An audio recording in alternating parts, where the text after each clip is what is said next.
morning, dear students. Welcome to the fourth part of our problem solving session.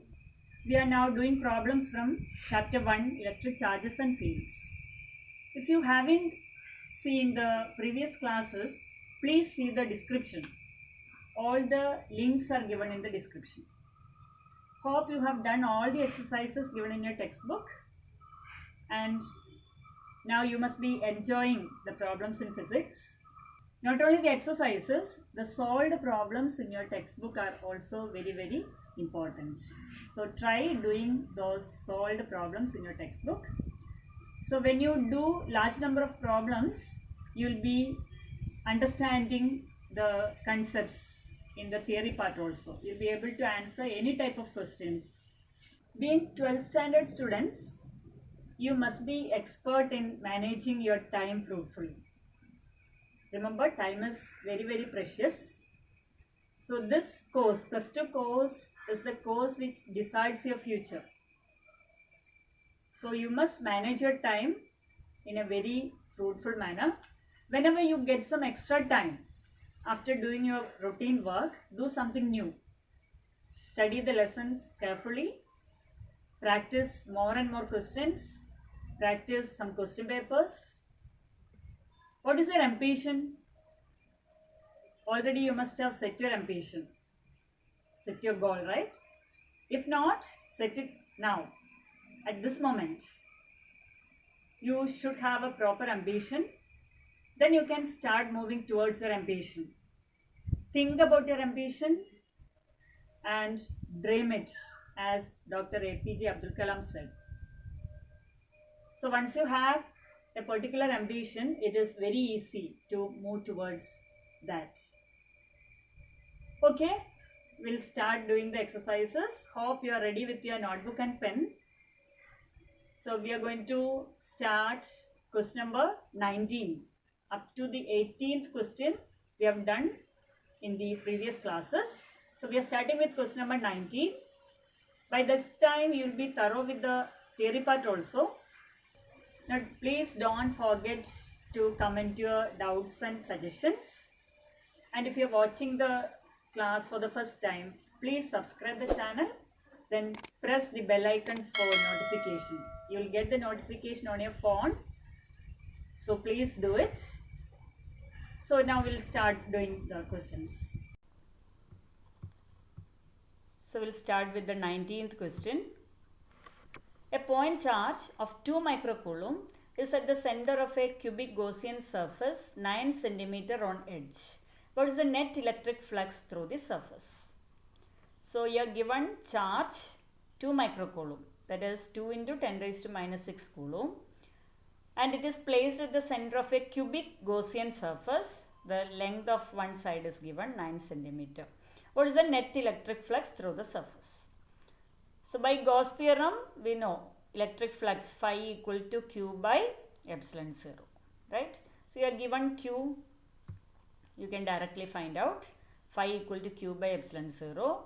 That length of one side is given, that doesn't matter, we don't have to use it. So phi equal to Q by epsilon 0, substitute 2 into 10 raised to minus 6 divided by 8.85 into 10 raised to minus 12. And you will get 2.25 into 10 raised to 5 Newton meter square per coulomb. Now, question number 20. A point charge causes an electric flux of minus 1 into 10 raised to 3 Newton meter square per coulomb to pass through a spherical Gaussian surface of 10 cm radius centered on the charge.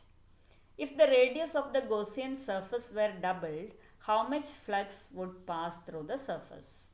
What is the value of the point charge? So here you are given electric flux. Note down the unit of electric flux. The SI unit of electric flux is Newton meter square per coulomb. In the previous question, we have used that unit. Remember, all SI units are very important. So SI unit of electric flux is Newton meter square per coulomb. So you are given flux here, and you are given the radius of the spherical surface. You want to find out what? How much flux would pass through the surface. If the radius is doubled. So by Gauss theorem we know flux is q by epsilon 0. So Gauss theorem tells us that the flux passing through a surface depends only on the charge enclosed by the surface. Very, very important. It depends only on the charge enclosed. So it is independent of the size or radius of the surface. So just think what will be the flux if the radius of the surface is doubled. Yes, no change. Flux remains the same. Okay, we'll go to the solution. So flux through a surface depends only on charge enclosed by the surface and it is independent of radius or size. So flux remains same value, minus 1 into 10 raised to 3 Newton meter square per coulomb. Second part of the question, you are asked to find out the charge enclosed. Very simple.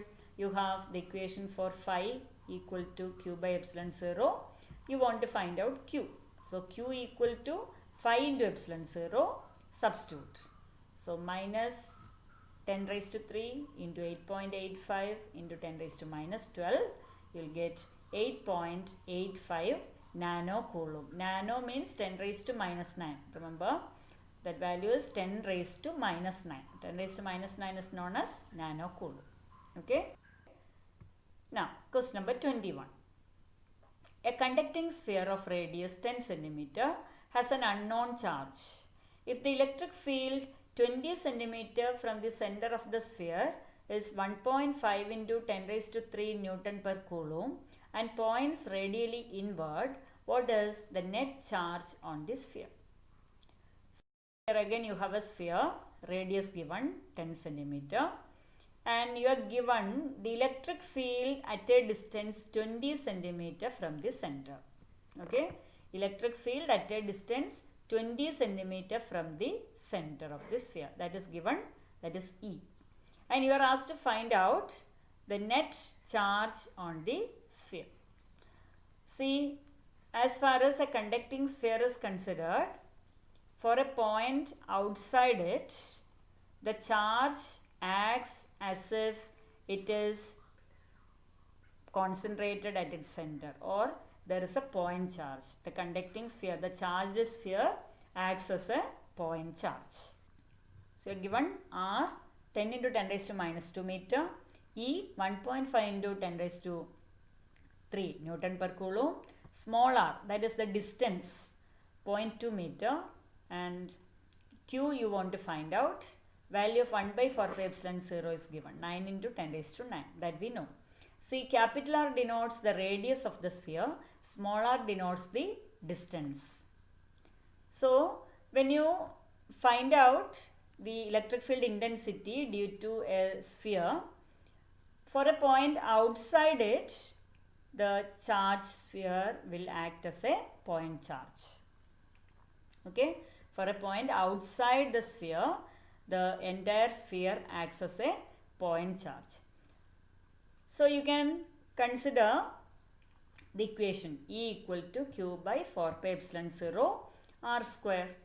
So from that Q equal to E into 4 pi epsilon 0 R square. Substitute Q equal to 1.5 into 10 raised to 3 into 0.2 into 0.2 divided by 9 into 10 raised to 9. Because 1 by 4 pi epsilon 0, 9 into 10 raised to 9. So here you have 4 pi epsilon 0. That's why we have taken 1 by 9 into 10 raised to 9. So if you calculate, you will get 6.67 nano coulomb. And you are given that field lines are pointing inward. That means the charge is negative. Okay. If field lines are pointing outward, charge is positive. If field lines are pointing inward, the charge is negative. Okay. So like that you can find out the nature of the charge. Question number 22. A uniformly charged conducting sphere of 2.4 meter diameter has a surface charge density of 80 microcoulomb per meter square. Find the charge on the sphere. What is the total electric flux leaving the surface of the sphere? So another question, you have a uniformly charged conducting sphere, diameter is given 2.4 meter diameter. Surface charge density given 80 microcoulomb per meter square. So 80 into 10 raised to minus 6 coulomb per meter square. You are asked to find out the charge on the sphere, then the total flux leaving the surface. So R equal to 1.2 meter. You are given the diameter, R is radius, capital R is radius. Sigma 80 into 10 raised to minus 6 coulomb per meter square. Q and phi you want to find out. Sigma Q by A we know, or Q equal to sigma into A, where A is the area of the sphere is 4 pi R square. So Q equal to sigma A equal to sigma into 4 pi R square. Now substitute 80 into 10 raised to minus 6 into 4 into 3.14 into 1.2 into 1.2. You will get 1.44 into 10 raised to minus 3 coulomb. That is the first part. Now part B. You are asked to find out the flux. Phi equal to Q by epsilon 0. Q we already have the value. That is 1.4 into 10, 44 into 10 raised to minus 3 divided by epsilon 0. 8.85 into 10 raised to minus 12. That is 1.6 into 10 raised to 8 Newton meter square per coulomb. Okay. So, hope all the questions are clear till now. Right. Now, we will move on to the next question. Question number 23. An infinite line charge produces a field of 9 into 10 raised to 4 Newton per coulomb at a distance of 2 cm. Calculate the linear charge density. So, you are given the field 9 into 10 raised to 4 Newton per coulomb at a distance is given 2 cm. So, linear charge density you want to calculate. So, direct question, as you know, you have the equation for E. E equal to lambda by 2 pi epsilon 0 R. E given 9 into 10 raised to 4. R given the distance, that is 0.02 meter. So, lambda equal to E into 2 pi epsilon 0 R. Substitute lambda equal to E 9 into 10 raised to 4 into 2 into 3.14 into 8.85 into 10 raised to minus 12 into 0.02. So, you have 100 into 10 raised to minus 9 or 100 nano coulomb per meter. Okay, 100 nano coulomb per meter. Lambda means linear charge density, charge per unit length. Clear? Question number 24. Two large thin metal plates are parallel and close to each other. On their inner faces, the plates have surface charge densities of opposite signs and magnitude 17 into 10 raised to minus 22 coulomb per meter square. What is E? In the outer region of the first plate, subdivision B. In the outer region of the second plate, and C, between the plates. It's a very, very important question, and this the concept of this question you have to use in the last part, capacitors, in chapter 2. Okay. Now try to understand the question. Two large thin metal plates, they are parallel, close to each other, and on their inner faces you have charges but of opposite signs. You are given the surface charge density. Okay. Because coulomb per meter square is the unit. So, surface charge density 17 into 10 raised to minus 22. And you are asked to find out the electric field intensity at 3 points, which are in the outer region of the first plate, in the outer region of the second plate, and between the plates. Now, see the figure. Before solving the question, you see the figure. You have two parallel sheets. Their inner surfaces are charged. The first plate has positive charges on the inner face. Second plate has negative charges on the inner face. Okay. And you have 3 points A, B and C. A is the point on the outer region of the first plate. B is the point lying between the two plates. and C is the point on the outer region of the second plate.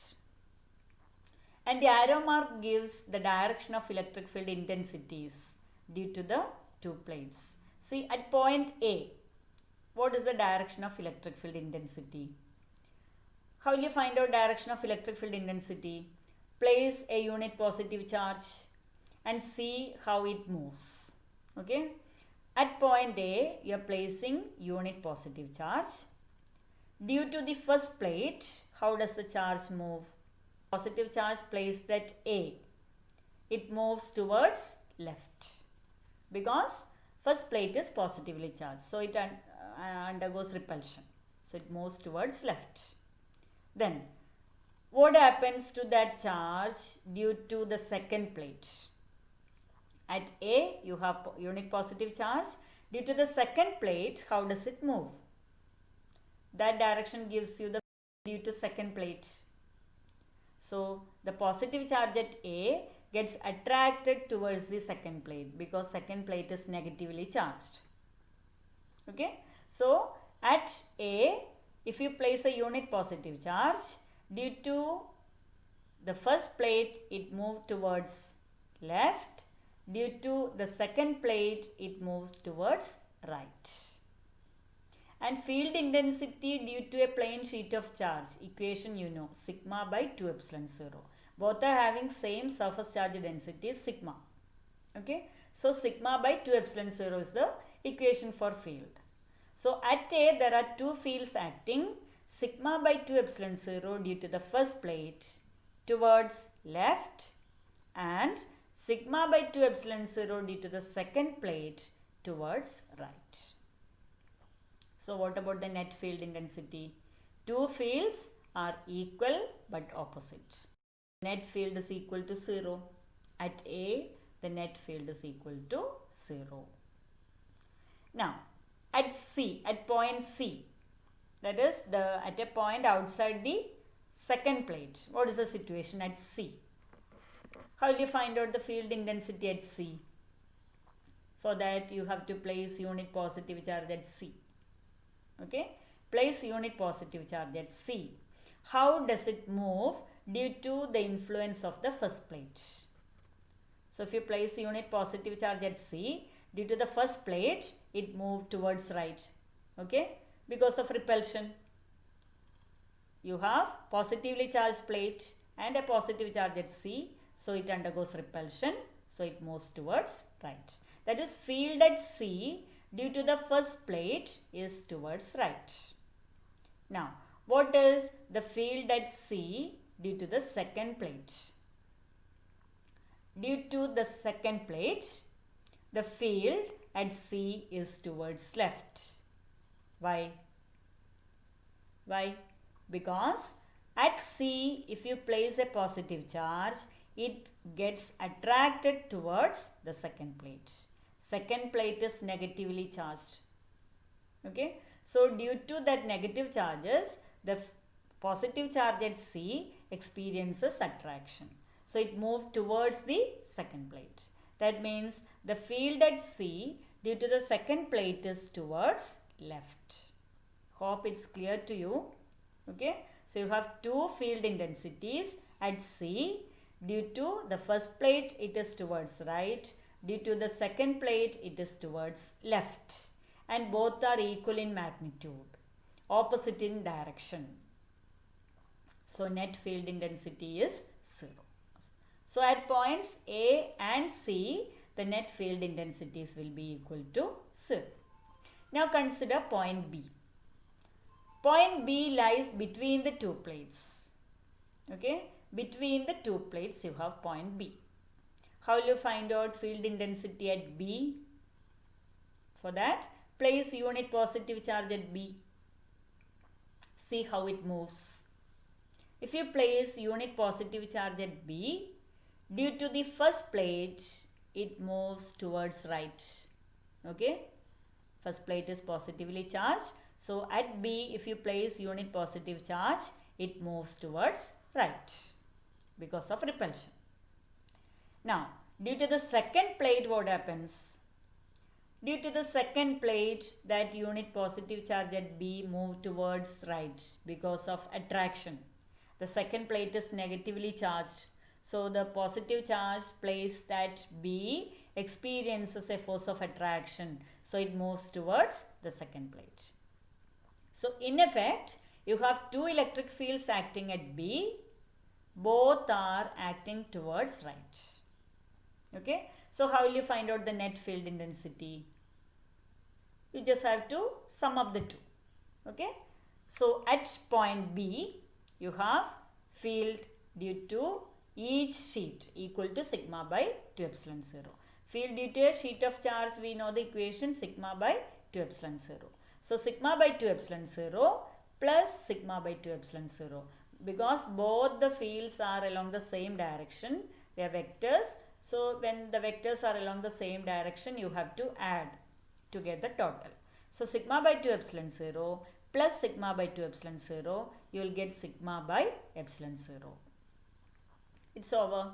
Now substitute for sigma, 17 into 10 raised to minus 22 divided by epsilon 0, 8.85 into 10 raised to minus 12 equal to 1.9 into 10 raised to minus 10 Newton per Coulomb. Okay. So at point B, you have a non-zero value for electric field. That is, the conclusion is, if you have two oppositely charged plates kept at a distance, in between the two plates you have uniform electric field exists. Okay, uniform electric field. Sigma by epsilon 0 is a constant. It is independent of distance. It does not depend upon the distance. So you have uniform electric field exists between the two plates. Okay. Hope it's clear to you. So we have done all 24 exercises given in the NCERT textbook, and you have some more problems given as additional exercises that you can practice yourself. In the next video, we'll do problems from chapter 2, electrostatic potential. So before doing the exercises, you study that chapter very well. Electrostatic potential. Study that. Okay. Thank you.